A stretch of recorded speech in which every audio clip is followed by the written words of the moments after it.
everyone, and welcome to a brand new episode of James and T Now, where we talk about news and happenings in the wider world of media, entertainment, and the arts.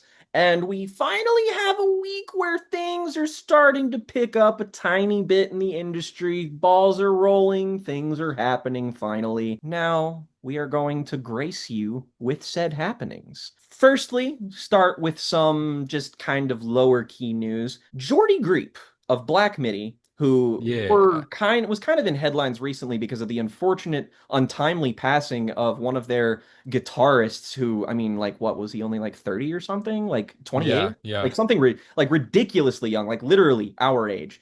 And that was horrible. And so kind of Black Midi's just kind of been on my mind a lot lately. So I noticed when I saw a headline that is Geordie Greep is going to be heading on a European tour, but he specified that it is going to be a heavily improvisational tour. And I want to see what this even means, because if you listened to Black Midi and you listened to that Geordie Greep solo album, it is so abundantly clear the kinds of things that Geordie Greep loves. It's very, very evident. He loves King Crimson. Like, wow, does that dude love King Crimson? And King Crimson are most notable for their insane, very improvisational live shows that are like, I mean, they have live albums of their shows that are, 3 to 4 hours long. And yes, I have listened to some of them because they kick ass. And I like the idea of him like trying to market it this way because the live improvisational experience, like, I think about that meme that came out a couple of years ago about, actually, it wasn't a meme. It actually did happen when Radiohead were touring and they were tuning their instruments for the first 30 minutes and people thought it was a new song and they were just like, "Oh, it's great." And Johnny Greenwood was like, "Okay, we're actually going to play music now." And everybody got really embarrassed. But like that's what people think of when they think of improvisational stuff. When I think of improvisational stuff, I think of a lot of progressive and psychedelic music and a lot of musicians that I love who indulge in that kind of stuff.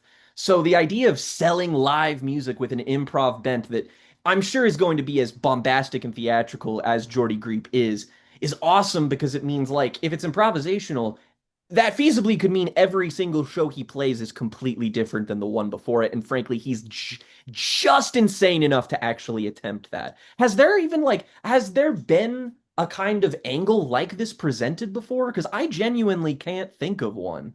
I don't know of anybody that's going full, like, yes, every show is going to be a completely different experience type of thing. I know, like, the idea of the surprise song has gotten more popular given the Eras tour. Fall Out Boy was doing that, Yep. similar thing for their tour as well. So, like, there's something there with that, but the idea that each individual concert site is going to be like a novel experience for the people that are there Yeah. is something that I want more artists to fully embrace because in the content economy, every fucking big tour that comes out, there's always a slurry of like short form videos of like, here's this moment where this happened at the concert, but it's slightly different because they're doing this one thing differently each time. Like this happens all the time to Sabrina Carpenter because she always does Yeah. like something a little different for her tours, and those videos always get like bucket loads of views because she's Sabrina Carpenter of everybody just being like, well, what was the bodysuit at the Detroit Night 2 look like Yep. or whatever. Yeah, I have a feeling that Geordie will not command the same level of attention that Miss Sabrina Carpenter does. But I do just love the idea of making like to me, it obviously hasn't happened Mm. yet, and I hope it is successful because I like him and his music. But I'm hoping that this is a resounding success because it feels savvy to me. It feels like a new, interesting, unique way to market yourself, especially in an age where it's like, how do you market what Geordie Greep does? How do you market what Black Midi does? Like, yeah, do you want to listen to some weird avant jazz prog? Like, that's a really difficult sell. But that's the thing is you listen to a song on that Geordie Greep album and they're all fun and silly and exciting. And so it's like, I don't know. I feel like this has the potential to make some waves and potentially like I feel like it has great opportunities to even like go viral, like you say, like, oh hey, I was at the show when they did this, I was at the show. It feels like a smart move when there's kind of, a lot of prog is kind of it's rooted in the past and it appeals to the people who are already kind of within that sphere. And Geordie Greep and a couple people select like him, they kind of feel like they're sort of expanding the horizon just a little bit. And I love that because as much as I love progressive music, our biggest progressive voices are like 50 to 60 years old now, and I want some new blood because progressive is only progressive if you progress. So I love Devin Townsend, Steven Wilson, and Dream Theater and all of those bands, but they're not doing anything new. They're not pushing the boundaries. So maybe we can live in a world where boundary pushing and marketable can be the same thing. Maybe. I hope so. I would really like for it to be. I mean, as somebody who attends a lot of concerts, I assume that something like this would be enticing to you if you could Oh, catch a Geordie absolutely. Group show. Absolutely. I'd probably fight to like get to go with you in that instance just because it's like I know that would be unforgettable. Like just the idea feels like an experience. So I'm down with that. Another kind of quick mention of bands and stuff. I wanted to give a quick shout out and rest in peace to two people we've lost in the last couple of weeks. That being Bob Weir, who is the guitarist of the Grateful Dead, who I believe passed not too long after another member of the Grateful Dead died last year. And I mean, it makes sense. They've been around a long time and they're on the older side, but it always sucks when we're, watching legends pass away. And the Grateful Dead they're very much seen as this very hippie, stoner, kind of older band, but there's some appeal to like their live concerts and such that I feel like there's an audience with young people for the Grateful Dead. They just haven't quite discovered it yet. So, maybe take a chance on them. And also, we lost a voice in the sort of history of reggaeton music. We lost a man named Sly Dunbar, who was very like boundary pushing in terms of the genre and like the commercial success that he particularly encountered and sort of synthesized with other genres. I hate that we live in a time period where it's like it really feels like every musical legend is just dropping like flies. And I know passage of time, it's inevitable, death and all of that jazz, but I don't know. The people this big dying has just never felt like anything less than a tragedy to me since Bowie. I've never been able to be like, oh yeah, they were old. I'm just like, no, I want to keep them. Keep them. Yeah, yeah, Not like ready. it's not allowed. We're not No. ready, guys. It really does feel like ever since Bowie, like that is the moment where our generation realizes that celebrities could die. God, yeah. Yeah. And it was like, and Bowie was such a commanding figure because he was like one of those rare people who was popular with, both older and younger generations just because he had that kind of hip, weird, androgynous appeal. And these are a little bit more boomer-oriented dudes, but that's the thing is that I don't want people to forget about the boomer-oriented dudes. The boomer-oriented dudes make a lot of great, awesome, cool music. So, check out some stuff on their behalf this week if you're bored and out of beer. I guarantee you'll probably have a good time with a lot of the Grateful Dead stuff, particularly some of their, like, again, their 80s and I think did they go into the 90s with some? I won't ask these questions here. Regardless, check some of their stuff out. Another sort of interesting musical happening this week is that an artist we've covered, I guess, technically the entire discography of, now that I think about it, is on the charts for the first time, and that being one Mr. Jeff Jeff Buckley, Buckley. the dearly Did this happen departed. because of Stranger Things? That's the thing. I don't think that it did. I think that this was just an organic instance of a song popping in. And I mean, granted, it wasn't a Kate Bush level success. This does not hit the top 10. It did not hit number one. In fact, I think it was like number 97. But in an environment where musical clout and botted streams and shit are so heavily invested in and no doubt accounting for a lot of that top 100, I'm sure it's kind of notable when something like this pokes its head in there just because it means that, the kids these days are discovering the old musics. And for what it's worth, it is the best Jeff Buckley song. Do Not At Me. It's Lover You Should Have Come Over from Grace, which is one of my 20 favorite albums ever. And yeah, like this is just one of the best songs ever written. In fact, go listen to it now so it can get higher so that everybody can go check out Grace and then check out our video on Grace. So keep, pay it forward. That's all I'm Keep saying here, man. keep Jeff's train rolling. But no, I do think it's Exactly. interesting that we're getting in this weird place with the Billboard chart where like there are old songs that have been on the Billboard chart for forever. When Mr. Brightside is no longer on the Billboard chart, planet Earth has been annihilated And somehow, even and the when Billboard chart is no longer being updated. But the and if thing is, we're Mr. gonna cross an Brightside isn't interest. on the top 100, it will always be on the UK list. Always. But the thing is, we're crossing this interesting Rubicon where it's like now the old songs that linger have to fight to be in that spot somehow. And so Yeah. that's obviously going to be influenced by some kind of element of paratext, right? Hmm. To understand why Kate Bush was on the charts again, you have to know about Stranger Things. And I mean, you don't have to understand the full context of the scene in which it appears, No. but like you have to understand that like Stranger Things is a show that everybody watched that year because of the pandemic, and that song was in it in that big scene, and Yeah. everybody talked about it, and so everybody started listening to Running Up That Hill, and so it went up the charts again because it was the pandemic and there was no new music, so there was nothing to put on the chart. So Kate Bush went on the chart because of Stranger Things. And look, I get the sort of feeling of when the underground artist or the artists who's, existed a long time ago, personal to you, when they blow up, there's a perceived feeling of specialness lost that I identify with. However, to the people who are like, yeah, Kate Bush is it kind of ruined Kate Bush.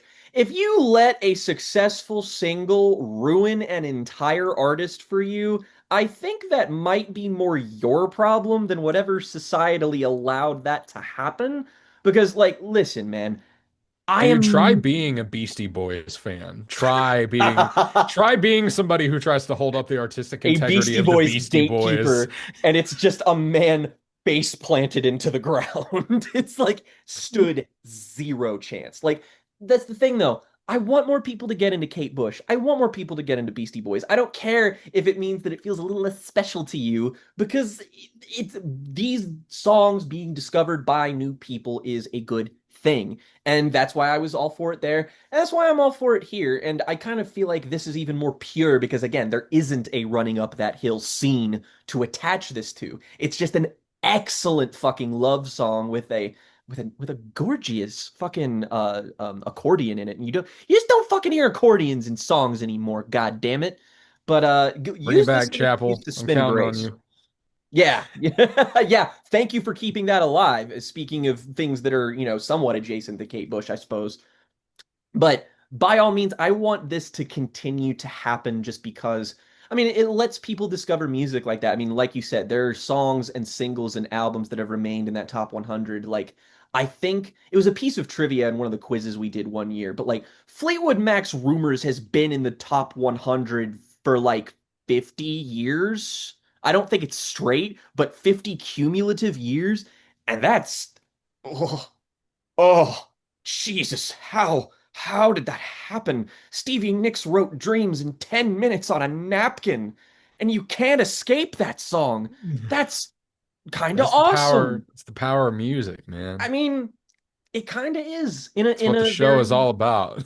it kind of is. And well, there's a lot of less fortunate musical news and Before we stuff that transition to that, can I just I didn't feel compelled to review this at all. I felt compelled to just sit and feel it, but hmm. I listened to and I want to shout out the new My Dream Fever album, Oh side yeah. project of one Mr. Parannoul, Hmm. who I've been reading his website while listening to the album, and he very intentionally was like, I want to make a guitar album, but not learn guitar and also not write songs and just improvise for an hour, but then label them as all different movements and see what happens. And I want to make an album about walking up a mountain, and it's beautiful.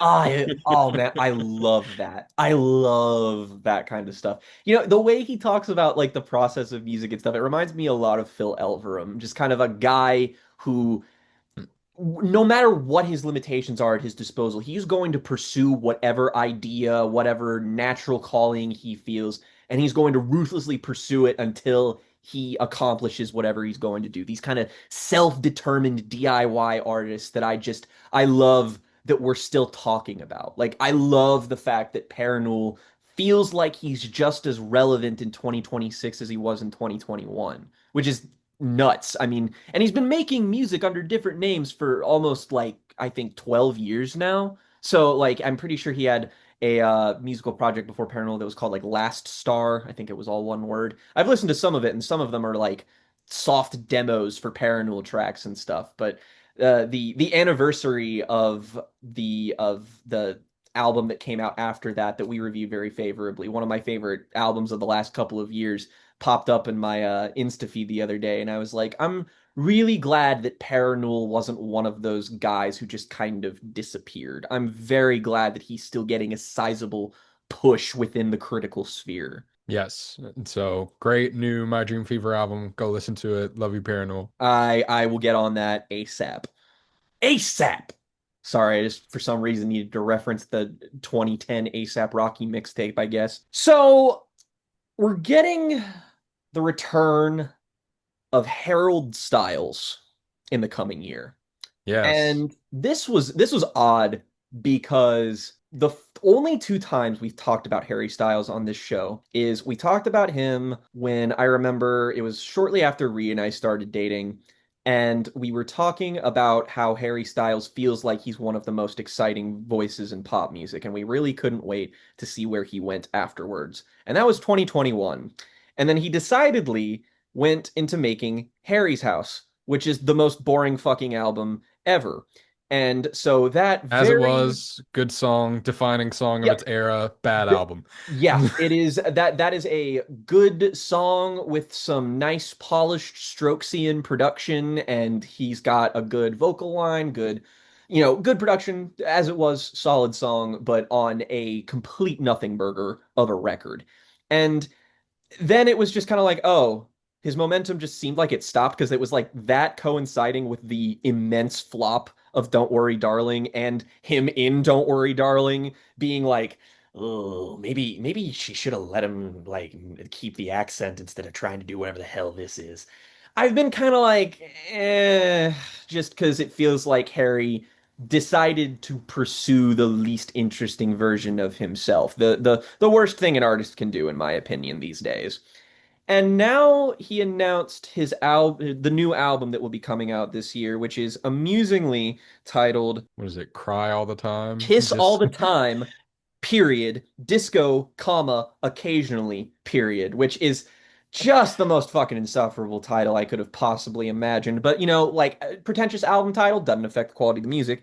We have one single out right now, which is the opening track, Aperture, which it is very clear to me that at least this to me signals that boring Harry Styles is probably gone. And now we have fake LCD sound system Harry Styles. And like, here's the thing about Aperture. I don't think this is a bad song. It's just a song that has no swing structurally, and just like the way that like the chorus goes and even the bridge feels like none of the parts of this song feel very distinct. It all kind of runs together into a hodgepodge that it really reminded me honestly of like an instrumental that would have been on an earlier Everything Everything album. But ooh. we don't have the lyrical conceit of, we don't have Johnny Boy behind the lyrics for this one. We just kind of have Harry impressionistically talking about partying. And like, if a couple of years ago you had told me, hey, the next Harry Styles album is going to be doing an LCD sound system thing, I'd be like, great, that sounds awesome. Like, go back to the New York scene and get all hedonistic and then, throw in some electro pop in there. And I bet he could really make something out of that. And I take one listen to this and I'm like, okay, I mean, I guess. If I'm underwhelmed by Weird Harry, this is my last straw. This is your last chance to impress me, Harold. I I know. look, I entertained everybody overhyping Fine Line to death when that came out. I think that album is okay. It's pretty good. I I think appreciate a that is lot of a parts of it. I that is But a very good pop album that I have an unfortunate deep connection to because I like it came out right after I got out of a long distance relationship, and that album has the song Cherry on there, which is about being in a long distance relationship with a British girl. And I was like, oh dear, this is hitting a little too close to home. So, I have a connection to that album and I feel nothing. I feel absolutely nothing. I really wish that he had tried a little bit harder on anything, but he's doing a jack of all trades thing that's like it has the same effect on me as Harry's House did, which is none at all. So I'm permanently planting my flag in Team Nile in terms of post One Direction solo careers because he's cool and his concerts are good and his music's better than Harry's. So we'll see. Maybe I, the album will be surprising. We'll yeah, hold out hope. maybe we get a smash hit single next time. Like maybe it comes around and turns everything, but hoy vey, I would really like for this album to be anything other than a album with a song called Season 2 Weight Loss on it, but here we are, and here it is. And yes, I didn't make that up. So, oh well. Speaking of big voices who are coming back with big albums, we are officially in the album cycle for J. Cole's The Fall Off, an album that has been teased for Jesus, how long now? Years.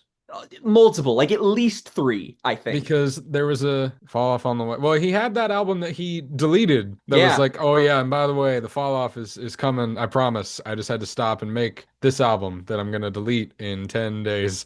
Uh Ooh, but the whole thing, not just the Kendrick disc, the whole thing. Like was the the whole whole thing? thing. Did the whole thing have to go? I mean, I Anyway. guess he just sort of threw the baby out with the bathwater on that one, but like I am interested to see how this plays out because J. Cole's been a guy who I have been not tapped into as he's kind of on the ascent because like the albums he got really big off of, like specifically Forest Hill Drives and everything before that, that's what made everyone my age get into him in high school before I was listening to music. So I'm only familiar with J. Cole in like KOD onward, which is, not exactly the most flattering parts of his career. And, even in the fallout of the Kendrick thing, I feel like some people, a lot of people even walked away with a renewed appreciation for J. Cole because there was a long period after he deleted that album where he was just like, everybody was clowning on him. And,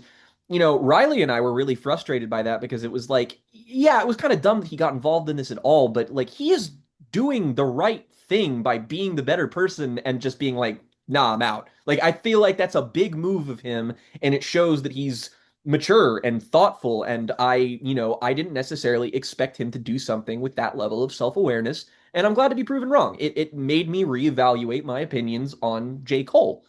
And there have been, some projects as of late, like the off season. I thought that was an okay album. I didn't dislike that one. There's reason to, if you have been a J. Cole agnostic like me, there is reason to be interested in this, other than, he's in the big three. He's obviously going to have push behind his stuff.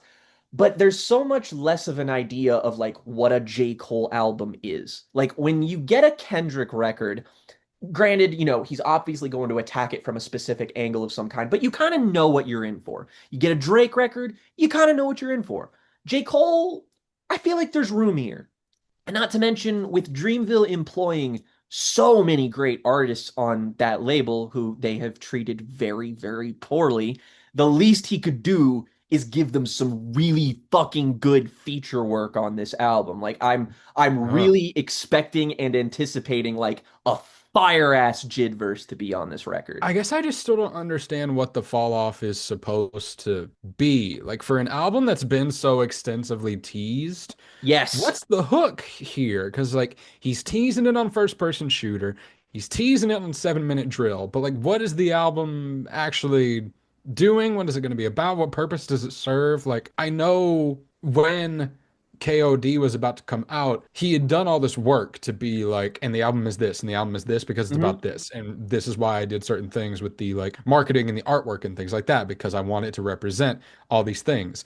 And same with, For Your Eyes Only. The aesthetic of that album is clear immediately when you're looking at it. But just when you keep saying, I'm gonna release an album called The Fall Off, Hmm. that doesn't tell me anything. Yeah, So what I like don't know what to expect, and that's not necessarily a bad thing, no. except for the fact that it's been hyped up for so long, but I don't even know what it's intended to do. That's kind of the worry that I wanted to voice here is because at first I sort of took it as me being unplugged from J. Cole and not knowing what the whole deal was with the fall off of just being like, oh, maybe I'm just not in the know. Maybe I haven't listened to his music closely enough to kind of pick up what he's leaning towards.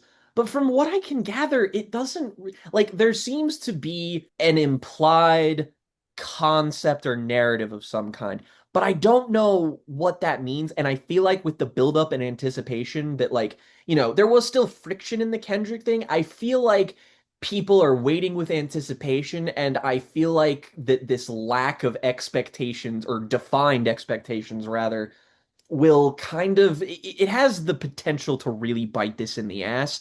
And I hope that he doesn't, trip before the race even starts, so to speak.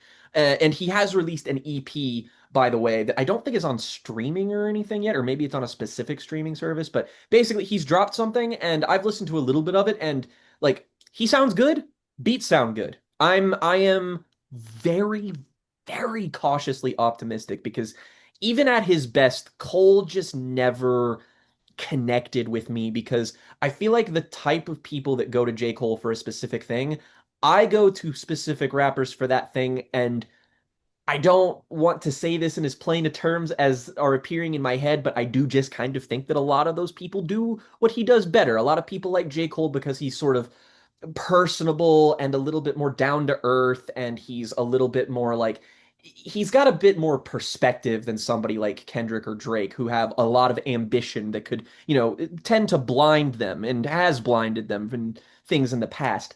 But like if I want somebody who's going to give me that sort of earthy down to, that sort of feeling that people go to J. Cole for, I'm going to Open Mike Eagle. I'm going to Aesop Rock. I'm going to Billy Woods. I'm going to people who I don't know, speak to experiences that I'm a little bit more on the wavelength of. And Cole hasn't really, and I will totally go back and revisit albums like Forest Hill Drive just to see if I get something from them. Because that's like, I kind of think that's the album that's his like big one. That's the beloved kind of like, that's the classic, right? Yeah, I mean 2014 Forest Hills Drive, that's the one. Okay. And like For Your Eyes Only came close, KOD came Hmm. close as well to having that same kind of reputation. It's Yeah. always been Forest Hill Drive has been the peak. And that's the thing is that I hate to make this argument because he is certainly not my least favorite member of the big three because duh, but at the same time, when it comes to like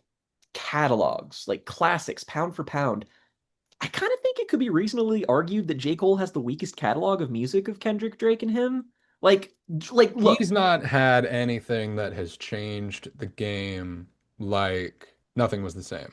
Or nothing was or the like same in Take or Care, but like whatever you fucking think about those fucking records, Scorpion made every genre worse with what it did. Uh yeah, yeah, like it's Drake's whole model has been more influential. Just like the way that he releases music has changed the game more than anything J. Cole has put to the pen. And I feel like that is a bit unfair to Cole, but at the same time, it just goes back to the fact that I kind of feel like everybody putting him in the big three did way more harm than good, both to Absolutely. him and both how we see him. Because again, look at the type of artist that J. Cole is.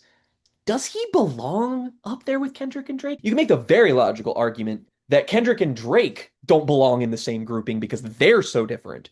But Cole is even like when it comes to again, when it comes to like that ambition and that hunger and taking big swings, Drake and Kendrick tend to lean a bit more towards that. Again, if you wanted somebody who modern in the big three, like you'd have to go to, he'd need more albums, but somebody like Jid would be a little bit more of an apt pick, I feel like, but he hasn't been doing it as long as they have. But you've also got people who, I don't know, who's a better pick for the big three than J. Cole is, because I feel That's the like, thing is that bronze medal is still pretty hard to find because hip hop still has a very strong like B tier, but the mhm, A tier is so tightly bottlenecked. it really is. The thing is, I could tell you a bunch of people who I would consider being a third member of the big three, but those people have not been putting out music for a significant No, amount of time. Like if ASAP Rocky had been putting out music more regularly, that could have been his spot. Whether he I, wants that or not, yeah, that's a whole other issue. And that's the thing with J. Cole. Does J. Cole even want that smoke? I It would be don't, interesting to see him today answer that question as opposed to him from back yeah, when first person shooter was being I rolled out and he was staking that claim. Would he still even try to do that now? I would love for him to actually talk about where he views himself in terms of hip hop. Because if he dissects that meaningfully, that's going to be the most interesting thing that he's ever made to me. Just because J. Cole's existence feels like such an anomaly. It feels like he belongs nowhere. And I think that's why he's at the top, is that he doesn't belong anywhere. So somebody with his commercial presence kind of has to stand out. But the big three, like, I would put Travis Scott in the big three before I would put J. Cole in the big three, purely because of commercial movement. Like, if Drake is in the big three, then Travis Scott should be. I'm not saying that because I like Travis Scott. I'm saying that because it If makes that's what we're way measuring more here. sense. Yeah, Yeah. like, again, we need, like, ideally, Jid would need about twice as many albums as he's had, and then you would put him there. But as it stands, like, I don't know. I can't really think of many people who, like, again, Kanye has always been on his own little island. I feel like that's not like strictly That's not going to pigeonholing him. change. No, oh, clearly. I mean, we'll get to that, but it doesn't feel like his sort of roots are sort of, Kanye is deeply embedded in hip hop for a little while, and then he kind of pursues post 808s, something that I think puts him in a multi-genre space. Like, I don't think you can just call him a hip hop artist anymore, like you can with some of these guys. And that's not good or bad. I'm not saying that to denigrate one person or put one person on a pedestal. I'm just saying that classifying these dudes is fucking difficult. Like, you could probably make the argument that fucking Logic deserves to be in the big three before fucking J. Cole does. And again, I don't say that because I like Logic. I'm saying it because he fits the archetype better. I think at the end of the day, this just proves that the big three concept is such bullshit. Yeah, that's the Honestly, thing is that I've completely abandoned it. I don't really sit around it's and think stupid, about isn't it? this. There's reason to talk about it in terms of like an upper class, middle class, lower class structure in terms Hmm. of like the artist economy and the Yeah. attention that artists get. Like that is an interesting thing to examine. But the big three is a nebulous concept that just like its original usage in like anime forums only ever applied to the three things that it originally applied to and was not meant to be replaced with something else. The big Yeah. Like, three is a concept that is not meant to represent anything that surrounds it. Just that at this time, there were three notable flagship examples of the genre.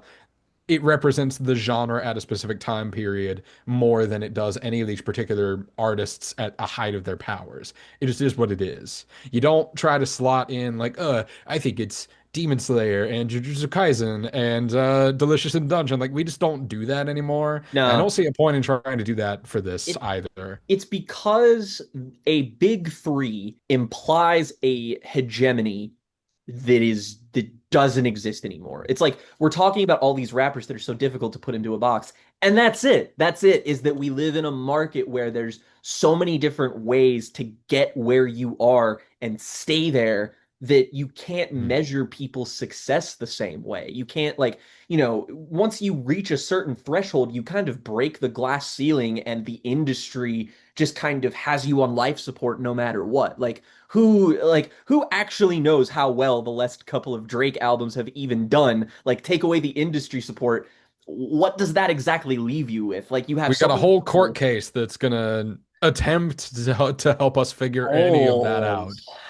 hopefully they get to the bottom of that. But I guess it just means that I am going to be looking out for J. Cole to finally carve out his specific place because he still feels so wayward. And I want to like him because I feel like he does represent a lot of good things in hip hop. It's just that, man, like his bar for bar pen is good, but when it comes to like big ideas, like song conceits and stuff, he's always just not. He needs a bit more seasoning. He needs a bit more of something. Like he's not quite on the conceptual angle of Kendrick, and he's not quite on the slick level of Drake. And I want him to prove that he's at least good enough to be in that conversation, I guess. So we'll see. Jake, some things never change. And in music, it's been good this week to recognize that fact because we spend a whole lot of time talking about changing times and how that affects the art and the Yeah. business of music in the world of streaming and in the world of changing habits of consumption.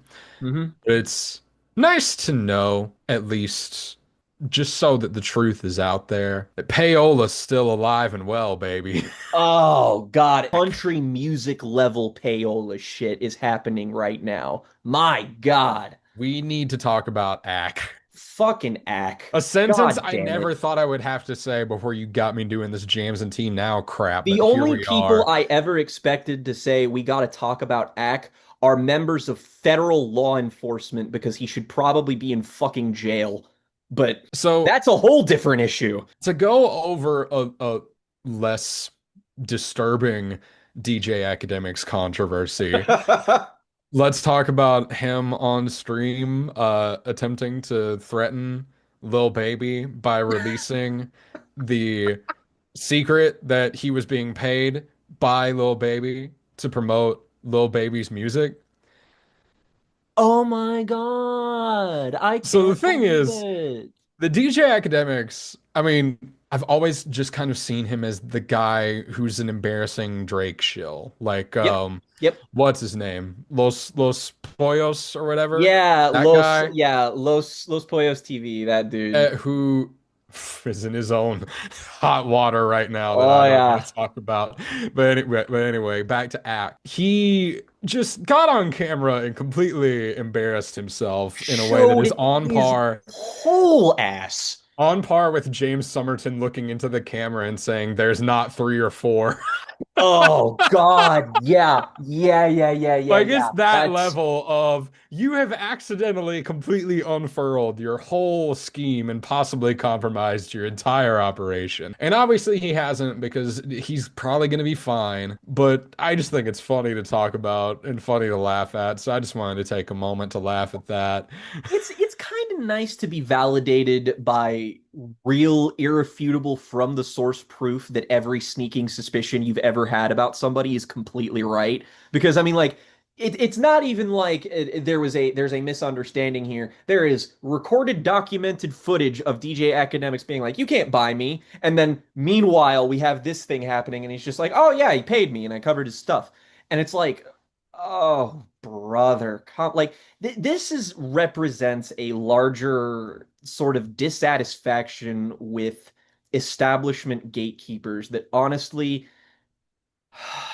I really hate myself for drawing this parallel, but it's a lot like Gamergate. And like Gamergate, there is a kernel inside this vessel of bullshit that I do understand.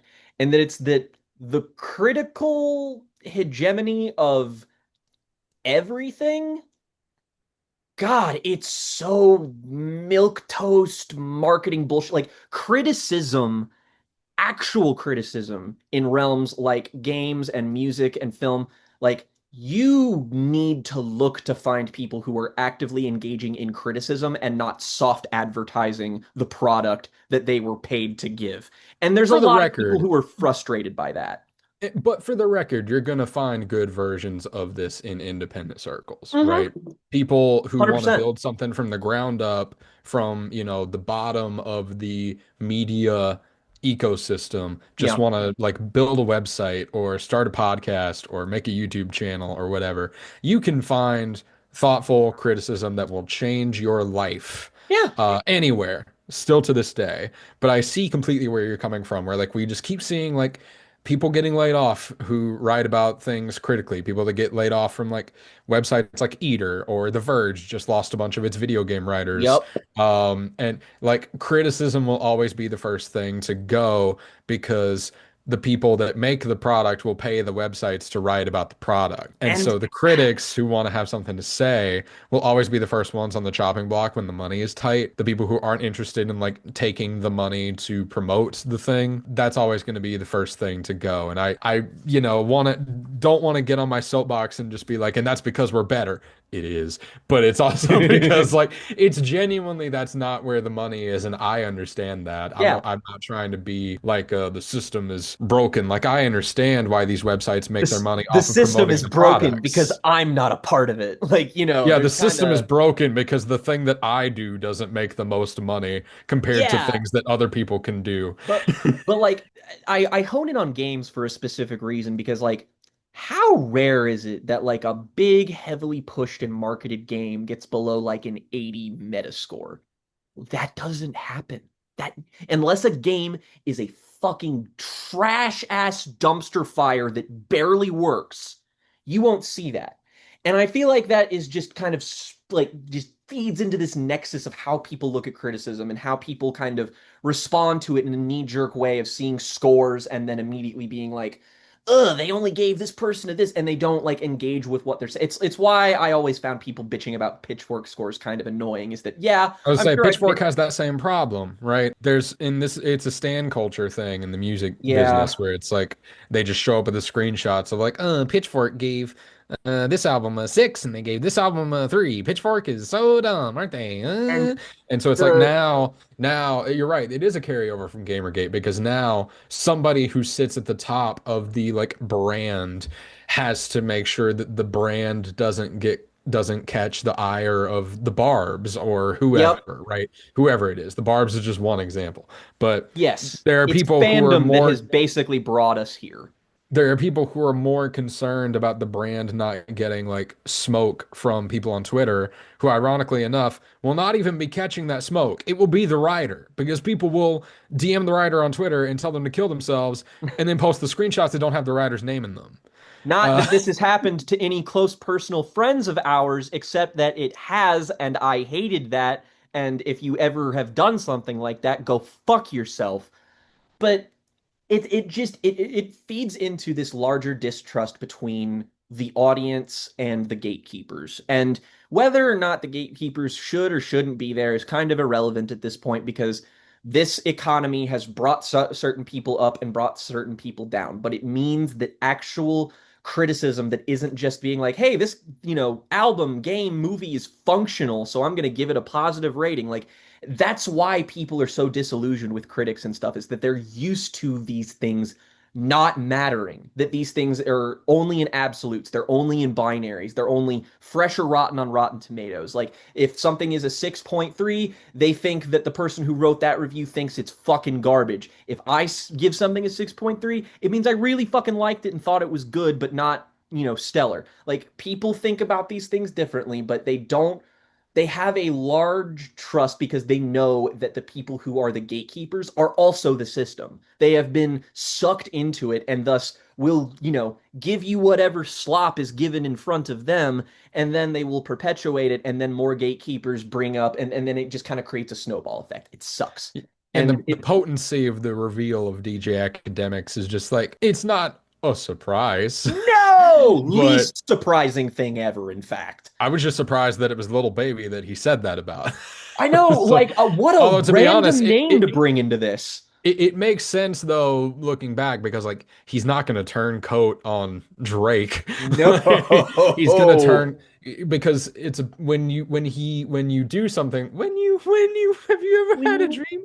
Um when you do something like that, you see it as a power move, even though what you're doing is really stupid, right? Yeah, So you really have to dumb. think that threatening to reveal that Lil Baby gave you money will like hurt Lil Baby in some way and not just hurt you. And to be honest, so probably if it hurts Lil Baby at all, it will not hurt him Yeah. as much as it hurts academics.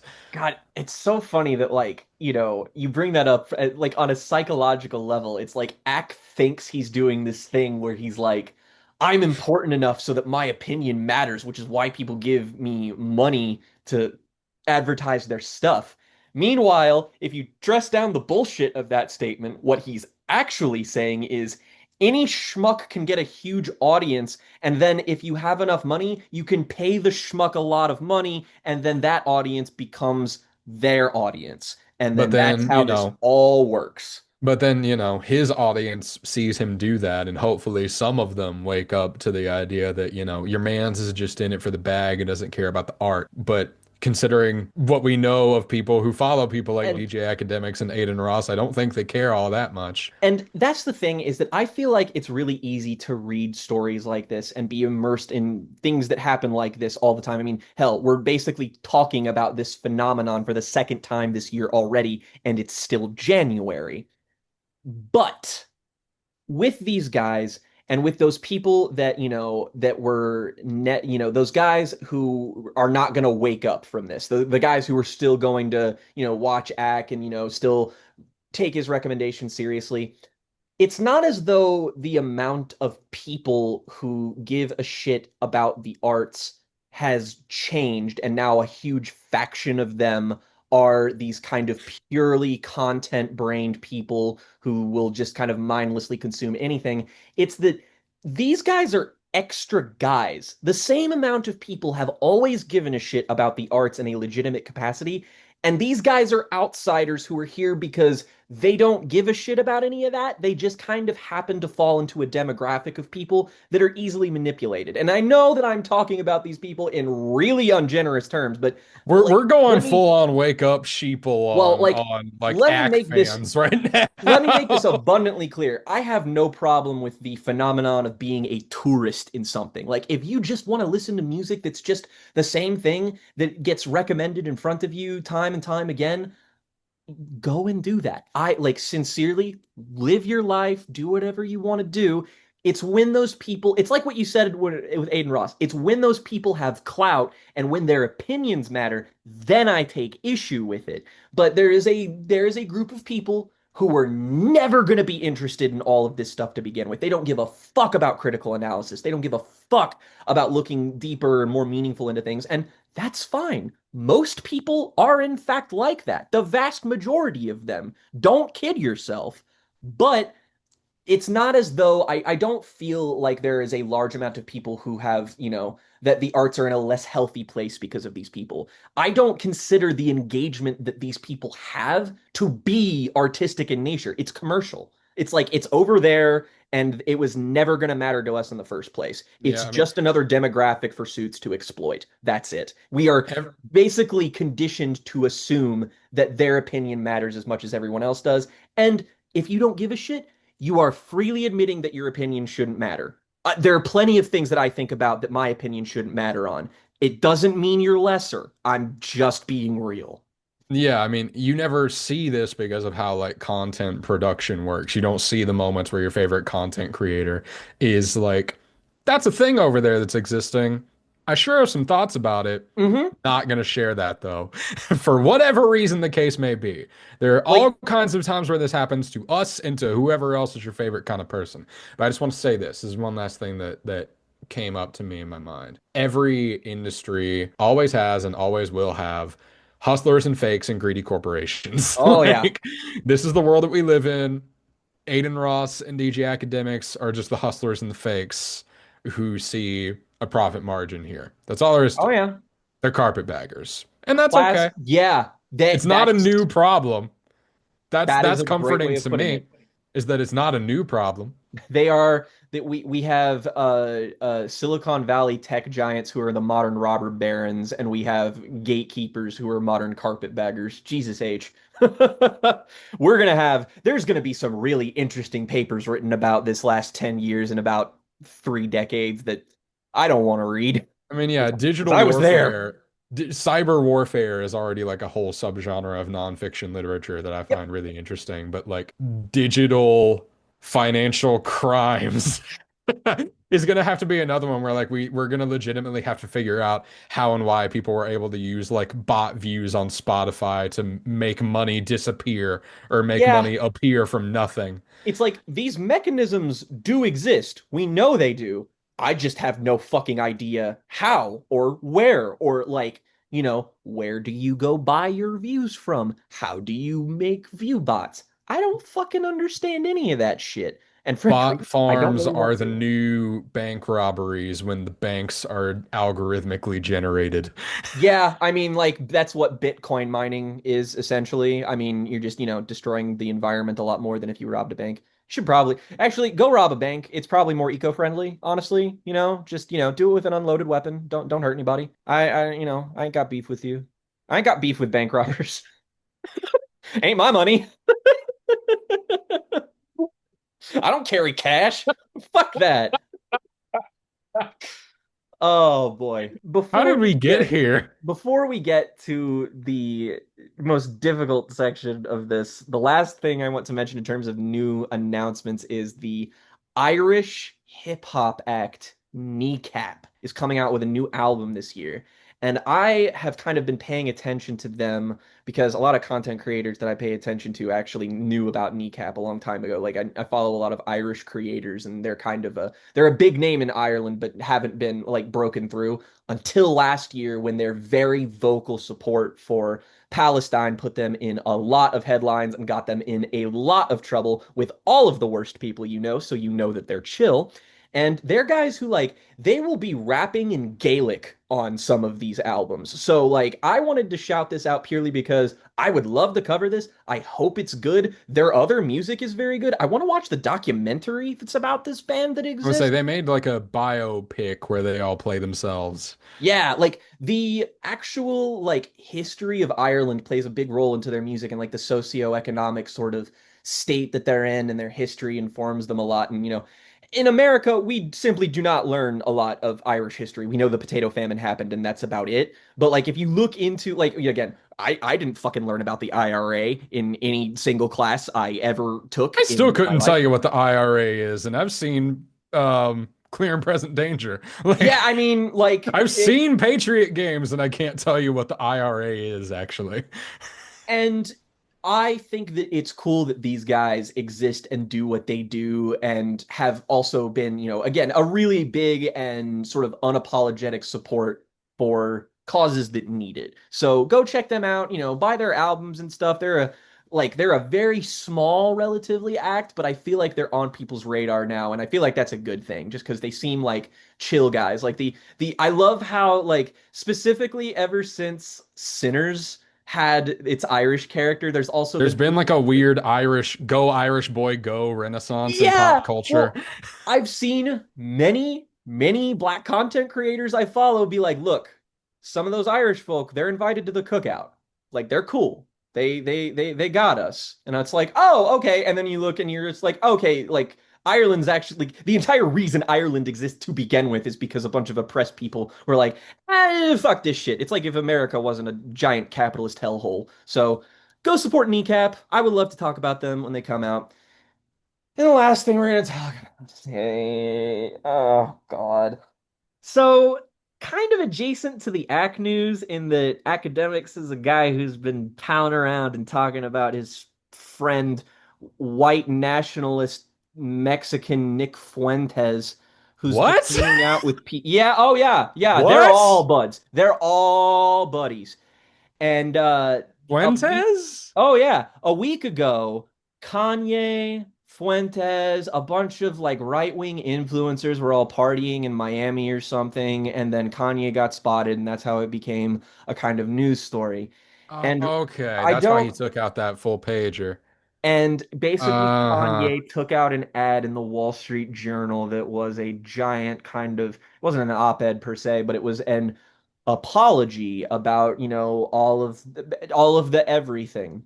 And it was very odd just because the way people were covering this, I am more plugged into the hip hop kind of content sphere these days, but I was weirded out when every like commentator started covering this like all at once because I was like, is this that significant? Like, were you guys paying attention when Kanye apologized like the last six times? Because there have been people who have just been like, "Oh wow, he actually apologized," and I'm like, guys, what? He's done. This is a cycle, man. Like this is a part of it. It's an album of his is coming out in a week. What like this is for a rollout? Like what are we even doing here? Even entertaining the notion that this is even slightly genuine, which some people are kind of like speculating, mainly because the op-ed in question attributes a lot of his struggles to sort of like medically undocumented brain damage that he did not properly receive care at the time because of the car accident that he was in, because that's why he had to perform through the wire the way that he did, and sort of talked about that and his diagnosis of bipolar 2. And I've seen a lot of people kind of sidestep around this because it is very focused on the mental health aspect. And they're like, oh, I don't, I'm not an expert and all of this stuff. I'm not an expert either. I'm not a medical professional. Please do not take my opinion as gospel here. But as somebody who has been medically diagnosed with bipolar 2, don't give him grace over this. What the fuck are you all thinking? Don't Here's like the but bipolar disorder does hmm, not make you a white nationalist. Bipolar disorder does not make you do these things. It makes things that are already there more manic. It makes things that are already there more severe. It makes things like it doesn't put new ideas in you. It doesn't make you insane. You just feel things really strongly. You feel big mood swings. You feel euphoria very intensely. You feel mania very intensely. Sadness. Everything exists in extremes for you.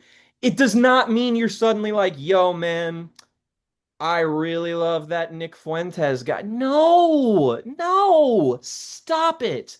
And again, music is coming out. It's right around the corner. Do you all remember, like, last year he was apologizing to some fucking rabbi about his anti-Semitism? And, like, I guess that didn't happen. Not like we, you all anybody who is still one of those people who's still like on the Kanye subreddit, or guys who are just like, oh, he made graduation.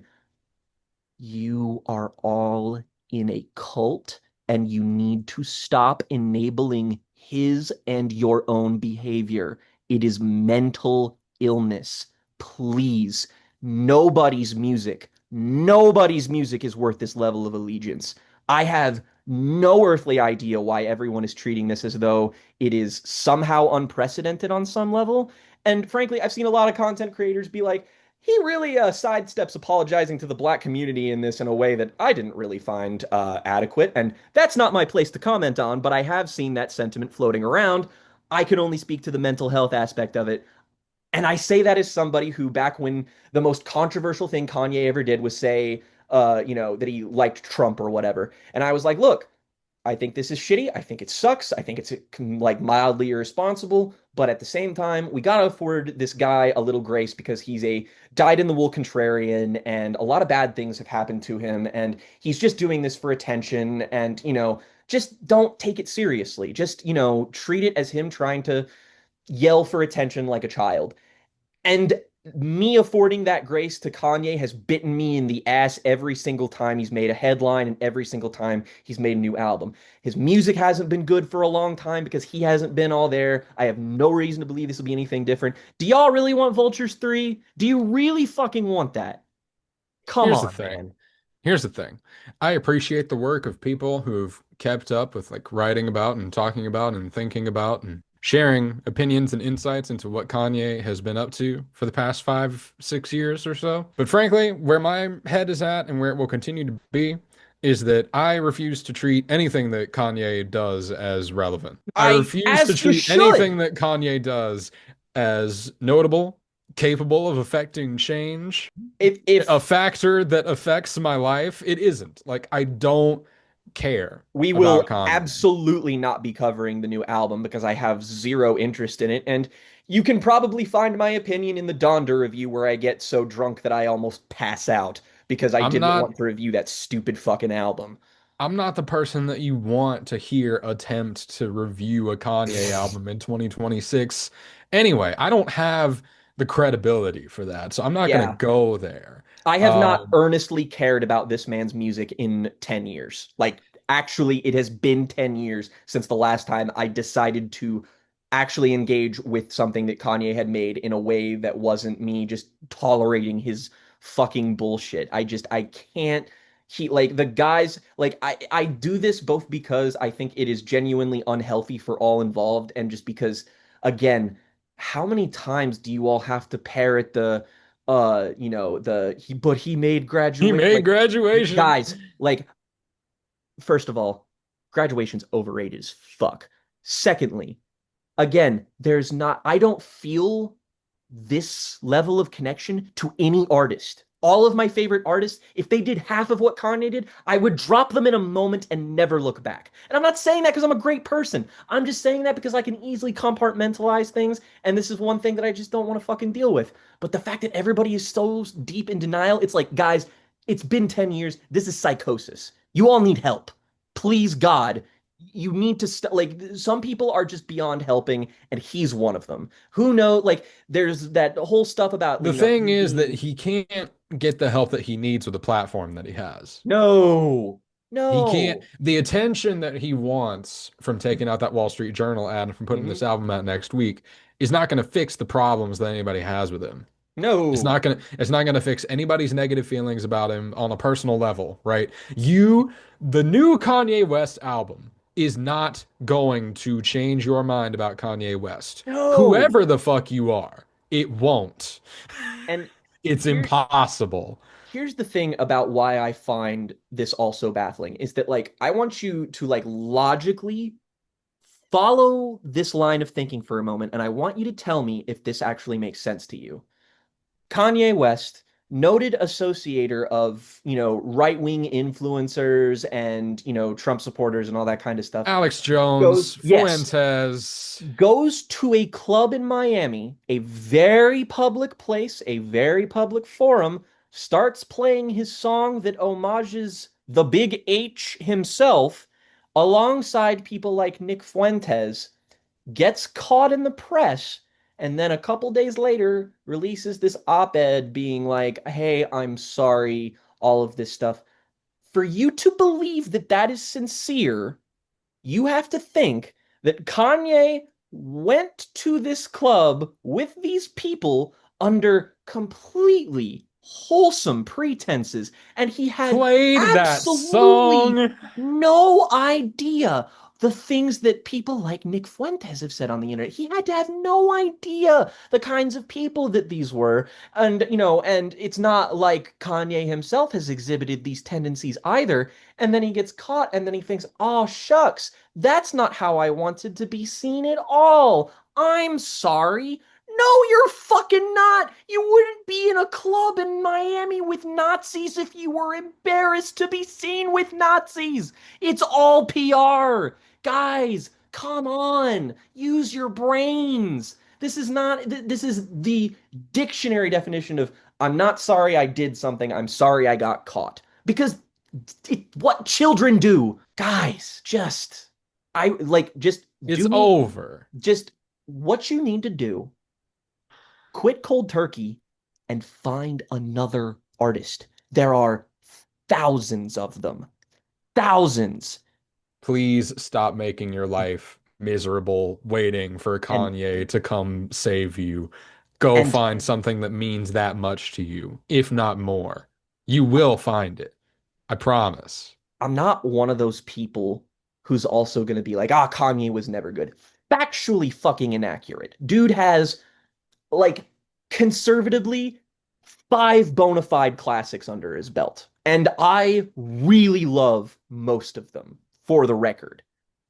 But the thing is, if you do this thing where you buy into the group think of there'll never be another person like him, he's the best, nobody can do it, like, you are shutting out the possibility of so many other artists potentially taking this spot for you that you haven't even paid attention to. Like, all of these guys who are so obsessed with Kanye and how unique he is, they only really mostly listen to him. I guarantee you, you might be able to find some more artists that scratch some more particular itches because, some of them tend to talk about things that are not themselves. And as much as I like a lot of Kanye's early music, 90% of his music is just about his ego. And that's fine, but expand your horizons. I am begging you. This is not me being angry or like just being upset with him or these people. It's me being like, guys, we can all be happier. We can. This can We be can so all be much better. happier if we leave Kanye out of this. It would be so easy to do it. Like, I mean, I'm gonna be so real with you. I didn't know that Vultures 3 didn't drop. I assumed that it did. I thought that Bully, the album that is coming, I thought that album was out already. Because I don't care. I really don't pay attention to this. And it's not a virtue. I'm not virtue signaling. It's very easy to ignore celebrities. Trust me. Way easier than some people make it out to be. You can just not think about them. And it's not a virtue. It doesn't make you an angel or a saint. It just makes you normal. Be normal, please. That's the thing, is that like we spend so much time like just because of the nature of what we do, we spend some time being like, okay, yeah, this thing is relevant this week, so we have to talk about it. And that prompts like reflection on your Hmm. history with the object. But I swear to God, I can't tell you the last time I thought about Kanye West. I can't. I No, don't know when it would be. I am way more interested. If I ever think about Kanye, it is through the context of someone who is a lot more intelligent and a better writer than me, making points that I don't know how to make about him. It's not prompted from me. Like part of me understands the connection to him and his music for a lot of people, and it has to do with him coming up in a particular time and being opposed diametrically to what the hip hop establishment was and kind of proving that you could be successful and you didn't have to embody every single masculine stereotype that had been formed throughout and pushed through entertainment about hip hop that probably was disingenuous to the art form, but at the same time, there's a reason why he stood out. There's a reason why he mollywopped 50 Cent I when was they say dropped that their that albums. move against 50 Cent is important for a reason, and we will still talk about it like it is because it was. Yeah, Can't go back and change that. But Kanye is not important now, and I would like to stop talking about Kanye in the present tense because it I doesn't get us anywhere. I really do think Donda was the last time Kanye did anything artistically that I think was genuinely worth commenting on. And so little of it Donda had to 2 do with the even music, you know? Donda 2 even was worth investigating at the Yeah, just time. because it was so nothing, you know? Yeah. So just again, this boils down to one thing, and that's just stop your incuriosity. Get on fucking rate your music, search through some genre tags, and do some fucking legwork to find some cool, interesting new music because it's a hell of a lot better of a distraction than listening to the same 50 fucking things over and over again. Push yourself, please. Go beyond. That's what we try to promote here, and I hope that you all can find it in yourselves because you don't have to be trapped in the Kanye cycle. It's a bad cycle. Don't get trapped in any cycle. Just get out of it. Stop it. Get some help. All right, that's going to be it for this week's episode of Jams and Teen Now. If there's any news stories or happenings that are in the accompanying weeks that follow this, please let us know so that we can discuss them. I will be paying attention closely to all of the headlines. I now have Stereo Gum notifications on for whenever they post anything music related. So I have fully absorbed Riley's method of trying to come up with structure to this show now. So hopefully we can add more additions to this particular growing catalog. But until next time, everyone, hope you're all doing well. Stay safe out there. Rock over London, rock on Chicago, BMW, the ultimate driving machine.